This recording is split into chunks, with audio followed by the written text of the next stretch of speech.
So hello বন্ধুরা, আজকে তোমাদের একটা ফল দেখাবো। তোমরা যদি জেনে থাকো যে এই ফলটা কি ফল, তাহলে অবশ্যই তোমরা আমাকে কমেন্ট করে জানাবে, কারণ আমি জানি এটা সম্ভবত কাজু ফল।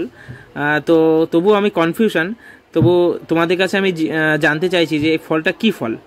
তোমরা যদি কেউ জেনে থাকো যে ফলটা কি ফল, তাহলে অবশ্যই আমাকে কমেন্ট করে জানিও, কারণ আমার জানাটা খুব ইচ্ছা যে ফলটা কি ফল এটা। তো এর মাথায় যেটা রয়েছে আমি জানি সম্ভবত যে এইটা উপরে যেটা দেখতে পাচ্ছ তোমরা, এটা কাজু, কিন্তু আদৌ কি এটা কাজু ফল? তোমরা যদি জেনে থাকো অবশ্যই কমেন্ট করে জানিও। তাই তো কাজু, এইটা ফল। এইটা দিয়ে এইটা দিয়ে মদ তৈরি হয়। এইটা দিয়ে মদ তৈরি হয়, খেতে খুব ভালো লাগে, আমরা খেয়েছি, আমি জানি না। এইটা হচ্ছে কাজু, এইটা হচ্ছে যে ফলটা না, এই ফলটা দিয়ে মদ তৈরি হয়।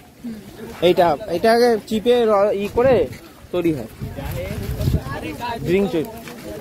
ওই যে উপরে যে ফলটা ওটাই কাজু, এইটাই হচ্ছে কাজু, এইটা হচ্ছে কাজু। কত ছিল ওখানে যখন যাচ্ছিল।